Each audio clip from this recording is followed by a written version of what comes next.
Hey everyone, I really do hope that you've been enjoying the videos that I've been uploading about my book Fellowship of Suffering, but the title of my YouTube channel is Life Together.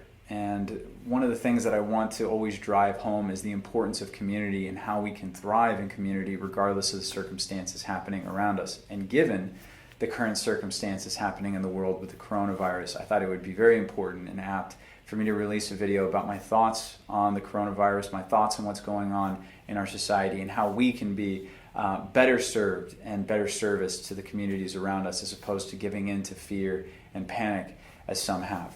So in order to understand this, I wanted to take a look at a very famous speech given by Franklin Delano Roosevelt in 1933. This was his inaugural speech, and it was one that he gave in the midst of one of the worst economic climates that this country has ever seen, the Great Depression. Beyond that, there was intense amounts of fear surrounding the rise of Nazism in Europe and the coming fires of World War II.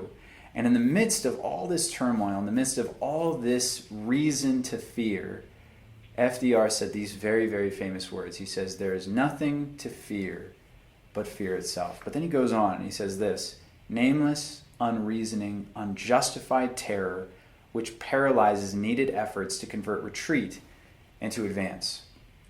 Now, FDR is not saying, and neither am I, by the way, he is not saying that there is nothing really credible to worry about in his given situation. And I'm not saying that there is nothing credible to worry about given the coronavirus situation. But what he is getting at, and what I am echoing, is that the most real, relevant, and credible threat that is facing our society right now is not something external, meaning something that's happening out there, like the coronavirus, or like economic disparity, or like World War II. The greatest thing that we need to be worried about is fear itself. Because all these threats that are coming from the outside, if we have a strong unity and cohesiveness within our community, we can weather any storm. We can make it through anything that's going to come our way. But if we're tearing ourselves apart from the inside out, we can't withstand anything. So how is it that fear is so destructive, and how can we be different in the face of situations like this? Well, the first thing that we need to understand about fear, and this is something that he says, is that fear is, first of all, unreasoning. Now, I'm not saying that all fear is unreasoning or all fear is unreasonable. That's not what I'm saying. What I'm getting at instead is that when you're in the state of panic, terror, anxiety, you're not thinking rationally. You are setting aside certain rational ways of thinking, and you are giving into emotionality, and that could be destructive. This is one of the things I learned very quickly inside the Marines. I was in the infantry, and in the infantry we did constant training missions. We would go out, we would do fire ranges, we would do various field ops and things like that. We would always be training, we would always be exercising, learning how to use our guns better, learning how to clean them, how to disassemble them, how to fire them more and more efficiently. We were doing drill after drill after drill, day in and day out. And why were we doing this? Because all of our instructors told us that when you're in the midst of combat, when you're in a crisis situation, you will always revert back to your lowest level of training. Many people think that they're going to rise to the occasion, but that almost never happens. Instead, what happens is your lowest level of training will take over, and you'll usually do things that are unreasonable, unlogical, and dangerous, both to yourself and to those around you. One of the most vivid examples that they gave us is they showed us a video of a cop who was executed by an ex-Vietnam veteran.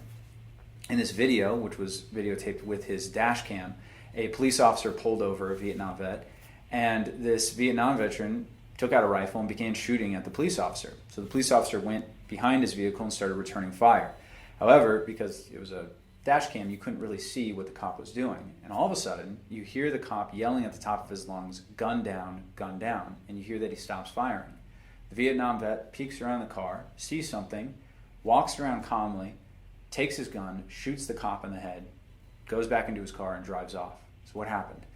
Well, when the people arrived on the scene, what they realized is that this cop had suffered a gun jam, something that happens very frequently, and people who fire guns, you know, it's very easy to clear these jams. It's not something that's terribly difficult. And by the way, this cop was trained on how to clear this particular jam. However, on the firing range, what they had taught him to do is that since they were trying to get through the exercises as quickly as possible, they told them that if you have a gun jam, instead of trying to clear it yourself, yell out "gun down," and someone would come and help you clear the jam. Now, unfortunately, when he was in this firefight, in this crisis situation, instead of thinking rationally and saying, oh my gosh, like I have a gun jam, let me clear it, instead he reverted to his lowest level of training and he started screaming, gun down. Not only was he not clearing the jam in his gun, but he also announced to his enemy that he could not clear his gun and therefore he was not able to fire back, which enabled the Vietnam vet to come and execute him. Now this could be true for all of us. When we're in the midst of panic, when we're in the midst of fear, we're not thinking rationally. We're reacting to things without really thinking it through. Which leads me to my next point, and a stronger point, that fear tends to be contagious. Imagine for a second a scenario where you're in a building and you're trying to figure out or discern whether or not there's a fire in the building, and if so, how severe the fire is. So you're looking around and maybe you're smelling, you're using your nose and you're trying to see, like, is there smoke? Do I smell any smoke? Maybe you're listening, you're seeing, is there a smoke alarm going off? Maybe you're even looking around, seeing if there's smoke visible or visible flames going on. These are the rational things that you can do to determine if there is a fire, and if there is a fire, how severe it might be. However, imagine for a second that as you're doing these things, as you're looking around, you all of a sudden see people doing highly irrational things. You see people on the second and third floor of this building jumping off the ledge in order to get away from the building. You see people making a mad dash for the exit, shoving people over in order to get out. Their panic, their fear might start to catch on you. You might look around and instead of investigating and saying, wait, is there a credible reason for me to believe there's a fire? Instead of you thinking that way, you'll instead react to the reactions of those around you. So what you might do is you might start acting just as panicked and freaked out as those people around you, not because you've seen a fire, but because their reactions are what are motivating your actions. Or you're going to look at the irrationality of people around you and say, these people are acting so irrationally and stupid, they must be wrong, there must not be a credible threat, and therefore I'm not going to do anything. That is also a foolish move. What we should be doing in that situation, that scenario, is we should be looking around and saying, is there a credible threat of a fire? Is there a reason for me to be panicking the same as these people? Is there a reason for me to be panicking at all? You should be using your rational mind. Now, the reason why I bring this up is because look at the state of our country right now. People are reacting, and the vast majority of people that I talk to that are reacting right now, they're not reacting to the evidence regarding the coronavirus. They're reacting to the reactions of the people around them. They're seeing people buying up supplies. They're seeing the NCAA getting shut down and Disneyland getting shut down, and all these other things getting shut down, and they're saying, if people are acting this irrationally, there must be a credible threat, so therefore I'm going to act just as irrationally as everybody else. That's foolish. But then another group of people become cynical and they say, man, look at all these people, they're acting so stupid. So therefore, I'm not going to do anything because there must not be a credible threat at all. That's also stupid. What we should be doing as a society and as a people is we should be researching these things for ourselves. Is there a credible threat? What is that credible threat? What are the precautions that I could be taking? Are the precautions being taken by my community actually useful? Are they worthwhile? Are they things I should be doing? You should be reasoning these things out for yourself. Don't give in to panic. And the way to not give in to panic, by the way, and this is again taught to us in the Marines, it wasn't that you would stop feeling fear in the midst of a firefight. That's not what it was. Instead, you learned how to control your fears in the moment and to actually channel them into decisive decision-making as well as credible training. Right? That's how you were able to function in environments like this. That's something that they trained into us. That's something that you and I can do even now, whether you've been trained in this way or not. But that only takes place if you're willing to take a step back from the situation, take a deep breath, and look at it and evaluate. Which leads me into my next point. Fear has a nasty tendency of bringing about the very thing that it's trying to prevent. In the Bible, in the book of Proverbs, the author of Proverbs in chapter 10, verse 24 says this, the fear of the wicked will come upon them, and the desire of the righteous will be granted. Now, this isn't some divine curse that's saying that if you're afraid of something, God will make sure that it happens. And if you're fearless, then God will make sure that your life is blessed or prosperous. It's not what it's getting at. It's simply an observation of reality. If your fears take control of you, you will tend to bring about the very thing that you're trying to avoid. So, for instance, if I get behind my vehicle and I'm so nervous or terrified that I'm going to get into a car accident, I might be driving in such a jerky and unstable manner that I might cause a car accident. And there are many other examples like that I can give, but I hope that you see the point. If you're terrified of something, your fear will actually cause the very outcome that you're trying so hard to avoid. Now think about this for a second. What is the credible fear of the coronavirus? Some people will say infection, some people will say death. Well, people are infected with diseases every day, people die every day. What's the real credible threat that this poses that isn't previously posed before the coronavirus came about?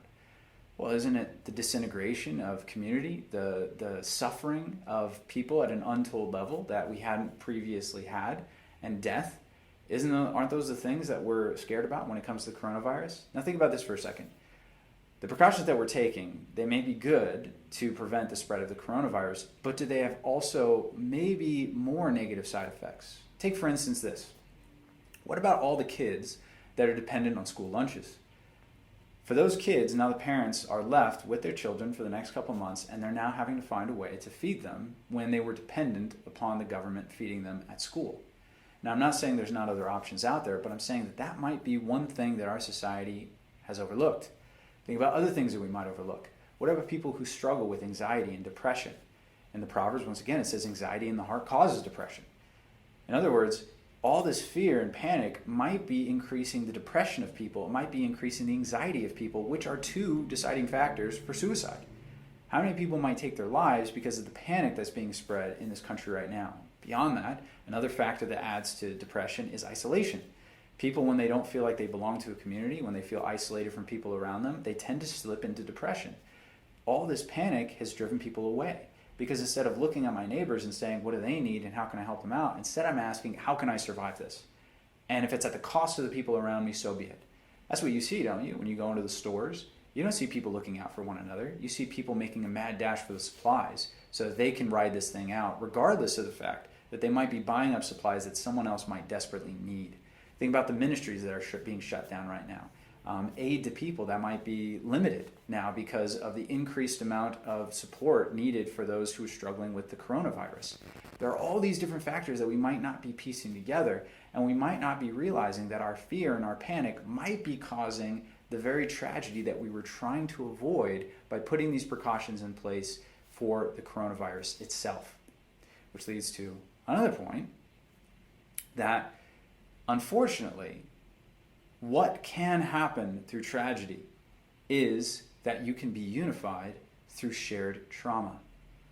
It's very ironic that right now in the videos I'm making about my book, I am talking about the fellowship of suffering. And this is a title or a phrase that I took from the Bible, the Apostle Paul being the person who said it in Philippians 3. And in it, he might be the first person that I know of in history. He saw that suffering, especially group suffering, was a mechanism for intimacy and building deeper bonds in community for those who are going through it together. Other sociologists and historians have seen the same thing. They've called it different things. They've called it a community of sufferers. They've called it a brotherhood of pain. But regardless of the title that you use, the intent remains the same. And when people go through something together, when they suffer together, it has a tendency to bridge a huge gap of differences. It makes them look at the needs of somebody else around them and saying, how can I help that person out? It helps people see themselves as being a part of something as opposed to being isolated from something. And let's face it, we live in one of the most isolationist, individualistic cultures that has ever existed on the face of this earth. So suffering can indeed bring about that unity. However, what's unfortunately happening right now is that the unity that shared trauma can bring about is not happening. Why? Because once again, instead of us looking at things rationally, we're doing exactly what FDR warned us not to do. We are giving in to fear itself. And this is, once again, what he said about it. He said, unjustified terror, which paralyzes needed efforts to convert retreat into advance. What's he saying? This terror that we're experiencing has got us so self-focused and so narcissistic that we're not thinking about the needs of those around us. We are only thinking about our own needs. And that doesn't bring us into a community with people around us. It actually excludes us from a community and makes us feel like we need to protect ourselves from those around us as opposed to assist those who are around us. It's a very negative side effect of what's going on right now with the coronavirus and something that is devastating to our society. Even if we do weather the storm of the coronavirus, which I honestly don't believe it's going to be as deadly as people think it's going to be. I think that there's going to be costs. I think there's going to be suffering for sure. But what I do believe is that even if we make it through this, this is not going to serve to bring our country together unless we make a change right now. Because if we don't, at the end of this, the divisions in our country and the separations in our country and the violence in our country will increase as a result instead of decrease. So what can we be doing differently? How can we change the tide and change the direction that this thing is taking us? Well, a woman named Michelle Aguilar said this: "Fear is contagious, but fortunately, so is courage. Learning to become fearless will touch everyone around you, and best of all, you'll find it's a gift that keeps on giving." Radical acts of courage and selfless behavior can be deeply inspirational to those around you. If you give in the same way that everyone else is giving in, if you're looking around and you're saying, well, I'm not really that afraid of the coronavirus, but I'm terrified of people and their reactions, so therefore I'm going to hunker down, I'm going to wait this thing out. You can do that. But the more you do that, the more other people are going to do that. Your fear is going to be in reaction to their fear, and therefore we're all going to be consumed by terror, and it will tear us apart. However, if instead you look out and you say, how can I be of service to those around me? How can I serve my community? What are the felt needs that this virus is creating within those around me? How can I help out my neighbor who might not be getting a paycheck for a couple of months? How can I help out my friends and my family that might be suffering in other ways? How do I help out the people around me that may not have babysitters for a little bit and they got their kids running around? Or the people who are genuinely looking around and thinking, like, how am I going to provide for my family in regards to the fact that, again, they're not going to school, they're not getting the school-funded lunches. How can I provide for the ministries that are shutting down? How can I be of service? It's that kind of mentality that's going to stem the tide. It's that kind of mentality that's contagious and that will actually help people out. So before I get to a final example of how this practically happened in history, what I do want to emphasize right now is this idea of selfless behavior. Some people will say, well, I got too much on my plate right now. That can't happen. You know, in the military, what I found, and this is really interesting, is that when we were in a firefight, far from seeing men run away from fire, I frequently, over and over and over again, saw in myself and in others the desire to run towards fire for the sake of their fellow man. Now, this is not because Marines are intrinsically more heroic than anyone else. This is because what had happened is we had built a community with one another in which we looked at one another and our lives in general as not being for ourselves and for our self-interest. We look at our lives as being a benefit to those around us. We saw ourselves as a cog in a wheel. We saw ourselves as being a part of something greater than ourselves. And that type of mentality shaped us and enabled us to be able to act selflessly in a time where every instinct in our body was telling us to act selfishly. In the same way, right now, even if you're looking at things and saying, I got too much on my plate, look at what's going on in my life and these things are going on, the more you get consumed in yourself, the more, I guarantee it, the more your fear is going to take control over you. It may sound counterintuitive, but the best way out of your fear is to learn how to help others with theirs. So let me give you one example from history that's powerful and impactful. In Rome, in the early AD hundreds, there was a series of plagues that afflicted the Roman Empire. And unfortunately, a lot of the Romans reacted to it the same way that we're reacting to this. Instead of helping out family members and friends, many of them exiled their family members and friends in fear that they might give them this virus and kill them. So they would board one another up in these houses and even sometimes set these houses on fire. However, the Christians in this community would selflessly go into these quarantine zones and give aid to those who are infected with the virus, knowing full well that it might end in their death. And actually, Archbishop Jose Gomez, in his book, Men of Brave Heart, he said this. He said, the sad fact was that during these outbreaks, many ordinary Romans abandoned their loved ones for dead, fleeing because they were scared they also might be infected with this disease. The Christians, however, stayed. They were not afraid to risk infection and death to comfort and care for their neighbors. The best of our brothers lost their lives in this manner, Bishop Dionysius of Alexandria wrote.